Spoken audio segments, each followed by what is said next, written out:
So this is for foreign language, Spanish alphabet, summary discussion. Okay, so I have here 20 vocabulary words that are familiar or that are relevant to your program. So I have here in a table, Spanish, English translation, and the program relevance, kung saan siya nag-fall na program. So these are the basic nouns.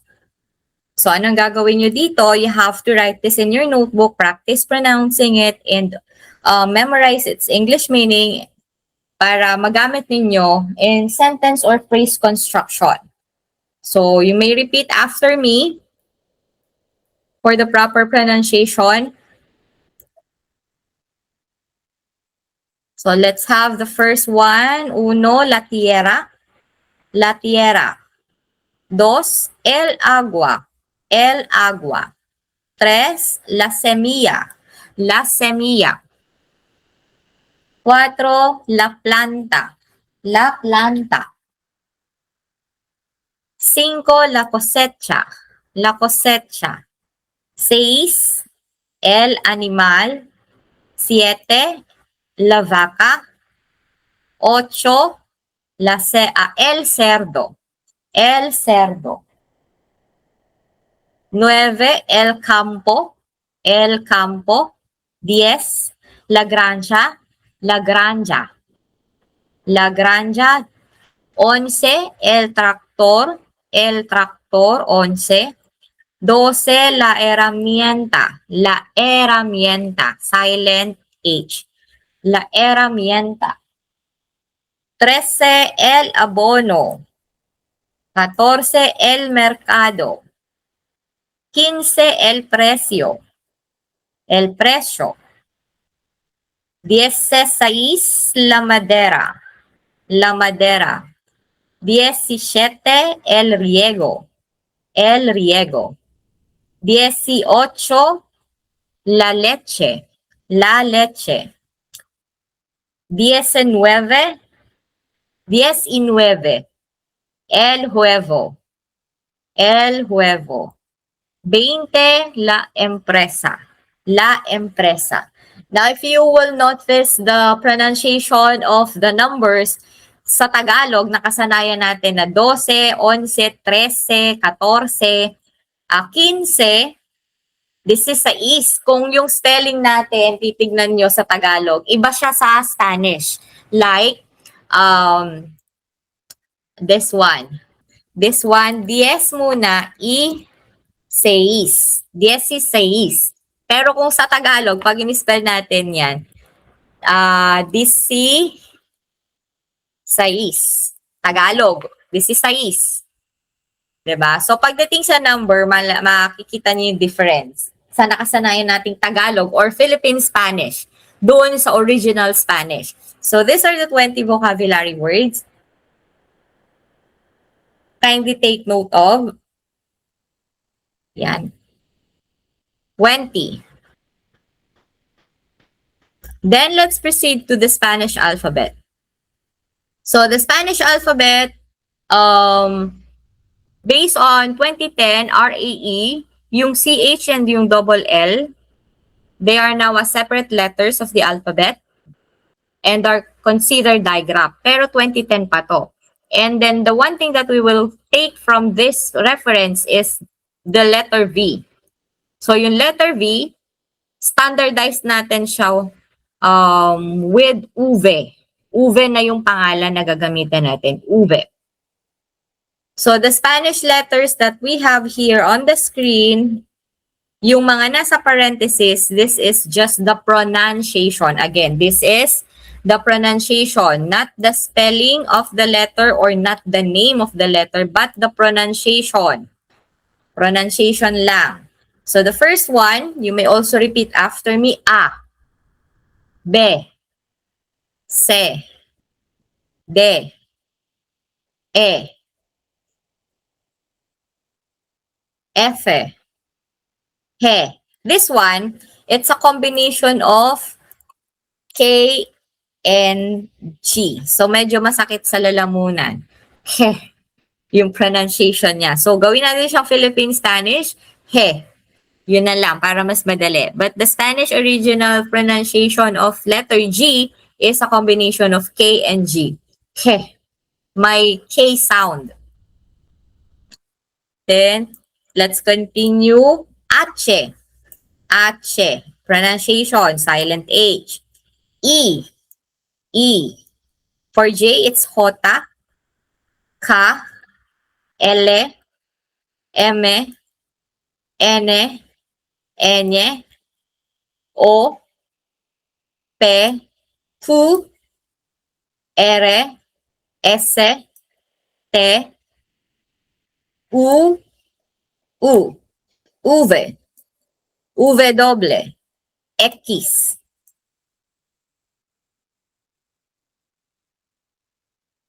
W.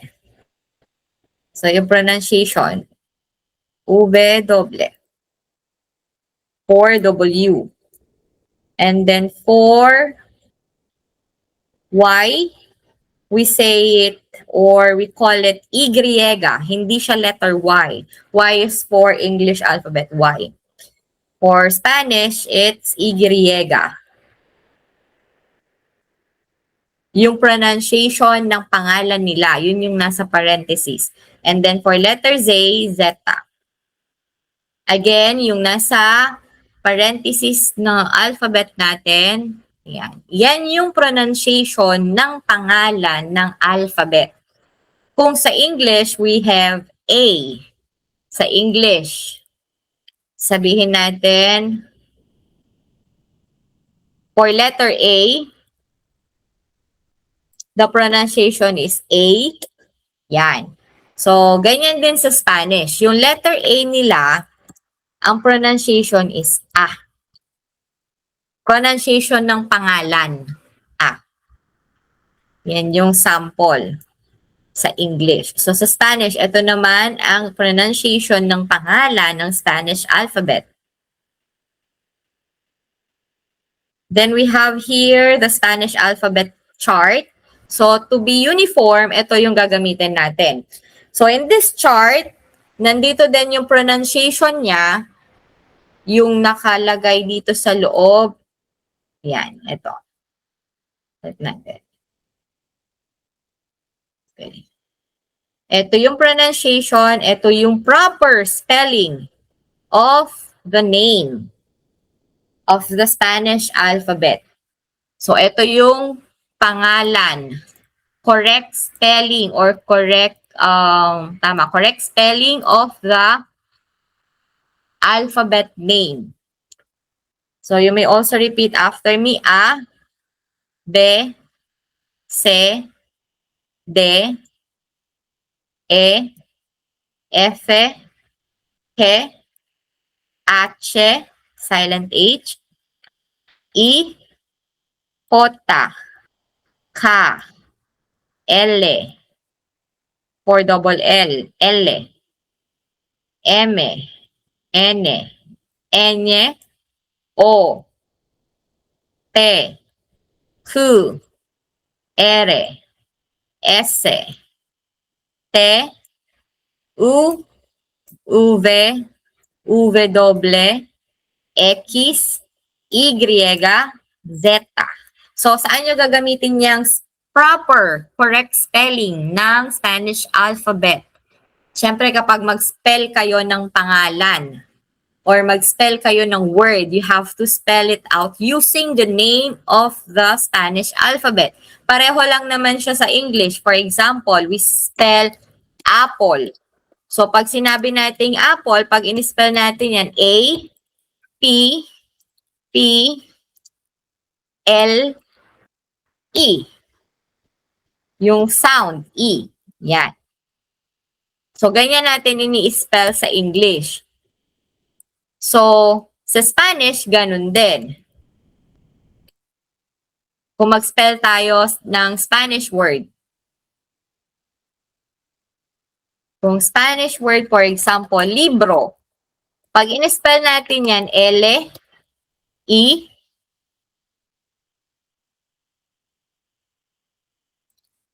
B, R, O. So, pagka tinanong or pinaspell kayo ng word or ng name nyo, you have to use the name of the alphabet or the Spanish alphabet. L-I-B-R-O. Libro. Diba? Pareho lang naman ng procedure sa English, sa Tagalog, and sa Spanish. Nagkaiba lang ng pangalan ng letter. So, yan yung pangalan ng Spanish alphabet. So, some of the keynotes that you need to take note of, again, basic Spanish language lang tayo. So, basic lang din yung i-cover natin. But if we're going to talk about the rules of the Spanish letters or alphabet to begin with, meron niyang stress, meron niyang accent, so meron din siyang slide or glide, may mga iba't ibang rules. So, marami yon. We're not going to cover it all, just few of it. So, yung importante lang, yung pinaka-basic na commonly used. So, first, we have the letter N, Enye. So, this one is unique to Spanish na inadapt natin. Sa abakada natin, meron tayong Enye. And then, for letter H, silent siya sa H, it is always silent. For ejemplo, huevo. The word huevo. Huevo, silent H. Huevo. For letter J, Jota is the name, but if we are going to pronounce it, it sounds like the English H, granja. Granja. Yan. Ito, granja. And two.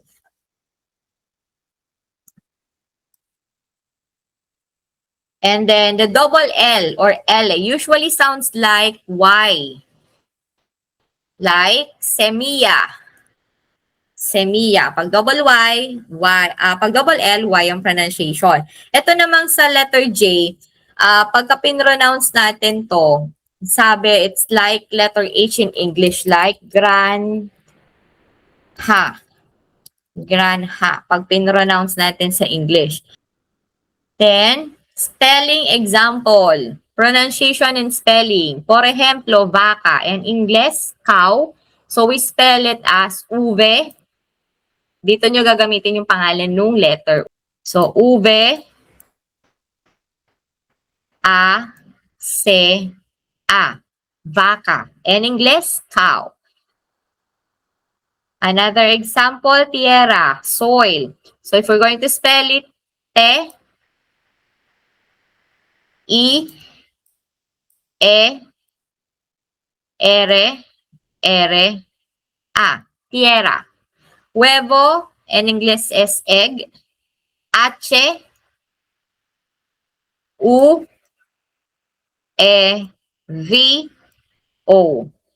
Sa English, H, U, E, V, O. In Espanyol, H, U, E, U, V, O. Para huevo. In English, egg. So, ganyan yung pag-spell. Diyan ginagamit yung pangalan ng letters. So, you also need to memorize the name of the letters or the Spanish alphabet names. So, for phonetic awareness or oral exercise, you may repeat after me again, remembering or applying the different rules, the basic rules. So, let's start with the first one.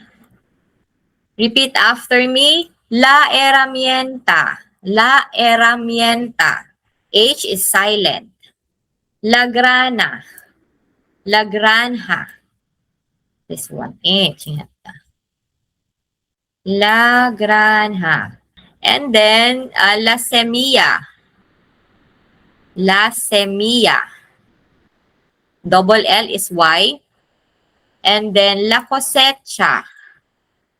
Las, el caballo. El caballo. Nagdidikit-dikit. La cosecha, el caballo. Okay, so that is how you use the Spanish alphabet name. So, balikan natin to. Yan. So, this is the spelling that we are going to use for consistency. And then, write this in your notebook. Then pen and paper tayo, dictation. Write the translation of the Spanish word to English and write its spelling. So ito yung paghandaan yung pen and paper quiz or oral recitation quiz. So hanggang dito tayo for the Spanish alphabet. Ngayon punta tayo sa isa pang topic natin, the summary. So we're done with the English alphabet. Meron pa yung stress. Ano ba yung stress? So what about the stress? Again, very basic lang. Apart from being very few cases where diaresis. Ano yung diaresis? Yung diaresis, ayun, yung dalawang tuldok sa taas ng letter. Ginagamit siya, dalawang tuldok sa taas ng letter. Ito yung sinasabing diaresis. Yan, may dalawang tuldok. So, there is only one written accent in Spanish. So, yung written accent, ito naman siya, yung nasa letter A. So, sabi, apart from diaresis. So, ibig sabihin, gumagamit sila ng diaresis at gumagamit sila ng accent. So, this is used in the following circumstances. So, when do we use diaresis and stress? First, to show that a word does not follow the rule of natural stress. Second, to differentiate between words which are spelled the same. Pareho yung spelling. And last is for interrogative and exclamation. So, ito yung mga cases kung kailan lang ginagamit yung diaresis and yung accent in Spanish. So, what are the rules of natural stress? Ano ba yung natural stress? Sabi kanina, to show that a word does not follow. Ibig sabihin, hindi sumusunod sa stress, sa natural stress rule. Gagamitin daw natin yung diaresis or yung accent kapag hindi siya sumusunod sa natural rules. So, ano ba yung natural rules? Natural rules of natural stress. First, if a word ends in an N, an S, or a vowel, ito yung given rule. If the word ends, pag nagtapos ang word sa N, S, or vowel, ano yung vowel? A, E, I, O, U. The stress naturally falls on a penultimate or the last one syllable. Last but one syllable. Para ejemplo, palabra. So, palabra. Palabra. Ang stress natin dito ay nandito sa letter A. Palabra. Pataas sa letter A. Palabra. Palabra. Which means word. Next, toys. Juguetes. Juguetes. Juguetes. Mataas dito sa E. Kasi ang sabi, pag nagtapos sa N or nagtapos sa S, or a vowel, the stress naturally falls on the penultimate or the last but one syllable. Abra. Ang syllable dito sa example natin sa una, palabra, palabra. Ayan. Ito yung last syllable natin. So, pagka sinulat natin, para makita nyo yung syllabication, bra. So, asaan yung, ano ba yung sinasabi dito sa rule? If a word ends in N, S, or a vowel, the stress naturally falls on penultimate syllable. Ano yung penultimate syllable? Ano yung ibig sabihin nitong penultimate syllable? Diba? We have 3 syllables here. Bra. So, saan ilalagay ang stress? Kaya siya dito nilagay sa stress, sa la, eto. Dito siya nilagay. Yan, sa la.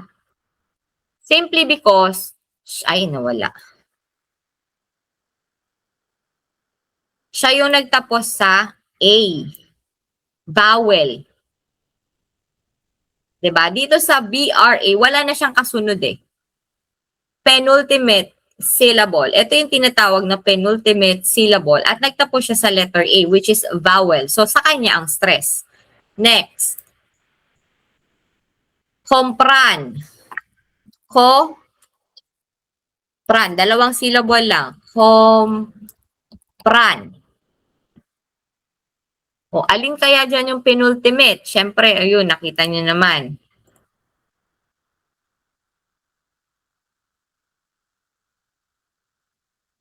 Nasa compran tayo. Com.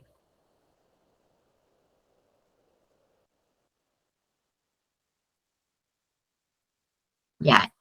Compran. Dito ilalagay yung stress. So, paano siya? Ano yung magiging palatandaan nyo saan ilalagay yung stress? Kung titignan nyo sa mga example, ito pa isa. Juguetes. Juguetes. Kung titignan nyo, lagi siyang syllable before the last. Syllable before the last. So, ano ba yung syllable before the last? Yung la, yung we, at saka yung com. Syllable between, syllable before the last syllable. So, ito yung mga syllable bago yung pinakahuling syllable. So, kapag nagtapos siya sa N, S, or vowel, sila yung lalagyan nyo ng stress, like palabra, juguetes, compran. Nandun yung taas. Yung pagbigay diin sa word. Okay, next. If a word ends in any other sound, wala dun sa N, hindi siya S, hindi rin siya vowel, the stress naturally falls on the last syllable. So, yung kanina, yung N, S, and vowel, the rule is the syllable before the last. Yan. Ito naman, malinaw. The stress naturally falls on the last syllable. Last syllable. Yung huling syllable daw. Para ehemplo, we have pared, wall, or feliz. Pared, yung red ang mataas. Feliz, lis yung mataas, or yung lis yung may stress. Kasi sila yung last syllable. So, red.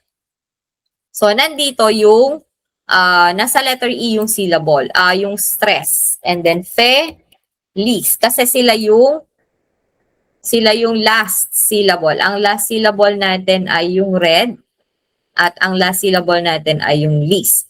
So, dun sa vowel, nilagay yung stress.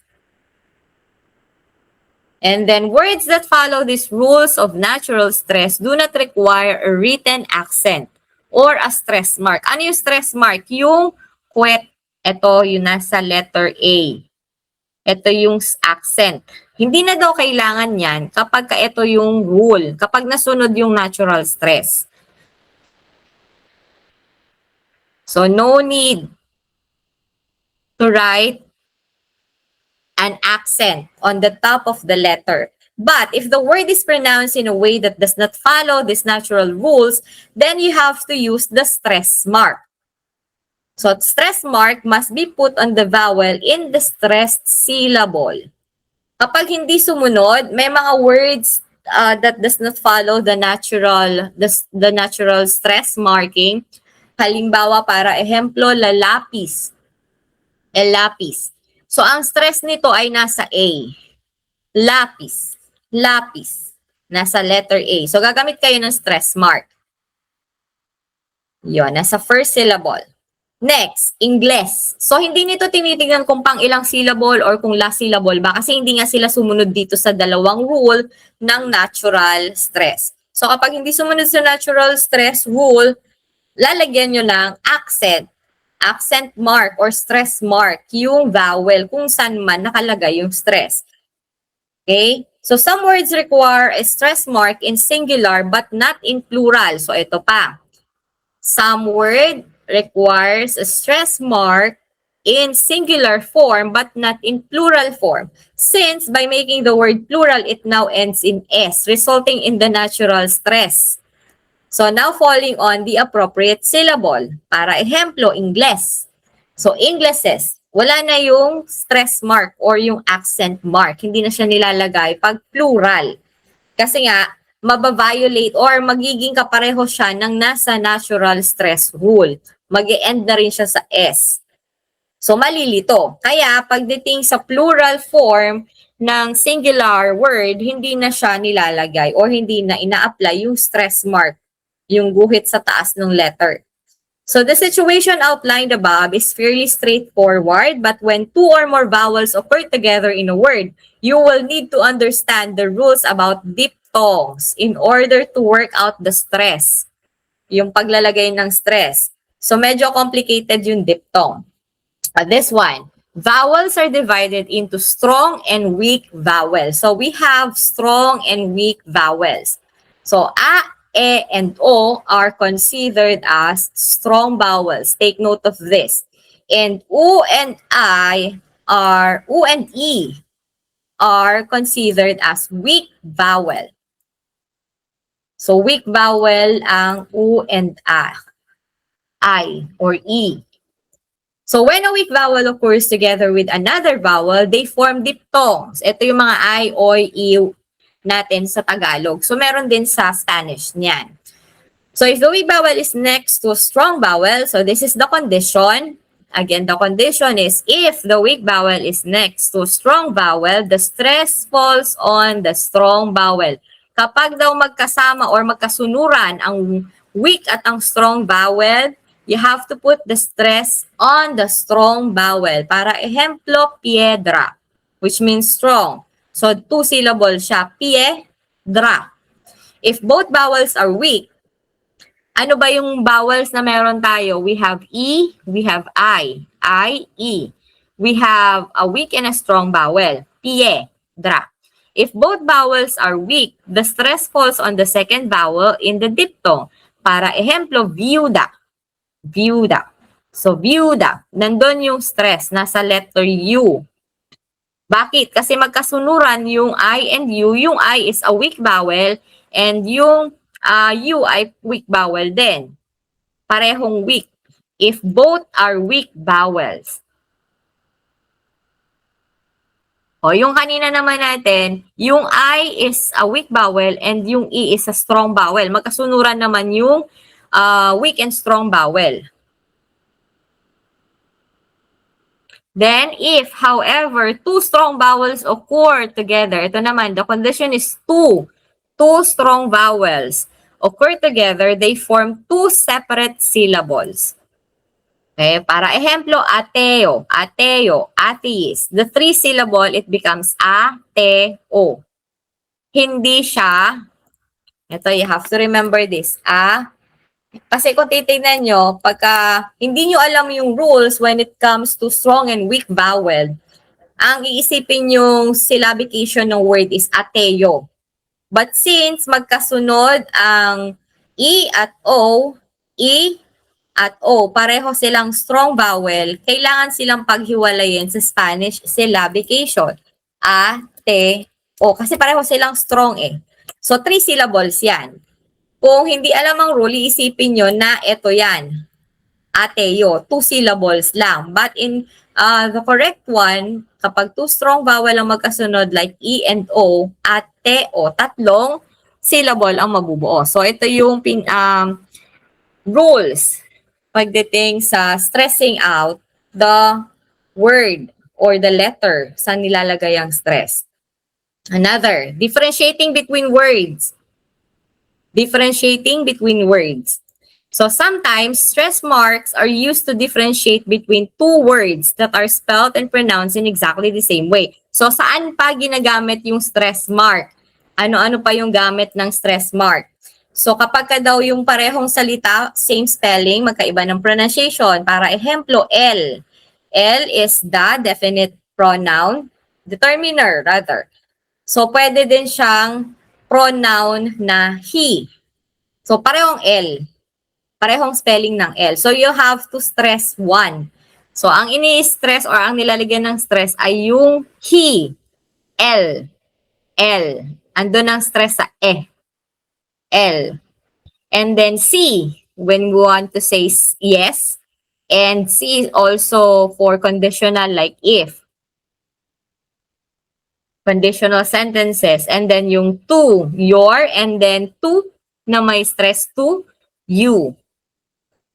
So, titignan niyo yung stress. So, kapag ka spoken or conversation, hindi niyo naman makikita yung stress kung saan nakasulat kasi spoken lang siya.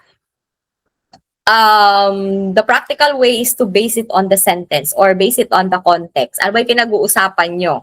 Bagay o tao? So, kung bagay yon, pwedeng L na determiner da ang ibig sabihin niya. Kung tao naman yon at lalaki, yung L na ginamit niya dun sa conversation could be translated as he in English. So, it depends on the context. Magko-contextual clues na lang kayo if it is spoken. If it is written, it's easy to identify kasi kita niyo yung spelling and kita niyo kung nasaan yung stress mark. Okay? Next is interrogatives and exclamations. So when certain words are used as interrogatives or questions or exclamations, they require a stress mark, whereas they do not require a stress mark in other cases. Para ejemplo, ¿qué? ¿Dónde? ¿Cuándo? ¿Cómo? ¿Quién? ¿Qué hermoso? ¿Qué hermoso? So kapag ka daw tanong or exclamation, or expression, usually may stress. Binibigyang diin yung syllable. So, sa mga magiging future lessons, words or phrases that you will encounter in our class, you will see the difference. Meron dyan na hindi kinakailangan lagyan ng stress mark, kagaya ng sinabi dito.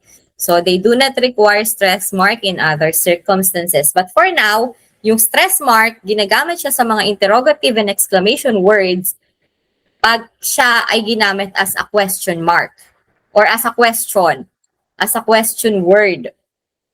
Like what, where, when, how, who, or the expression how lovely, qué hermoso, quién, cómo, cuándo, dónde, qué, patanong.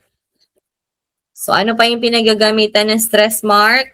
Ayan, wala na. So, hanggang dito lang yung sa stress mark natin. So, ito yung pinaka-basic rules that you need to take note of. Yan. So, I will just upload this also. And also, meron din tayong dito, exercises. Either oral recitation or pen and paper quiz. So, dito lang tayo mag-focus. So, next discussion natin is about heads up, nouns and articles. So for now, hanggang dito lang muna po tayo.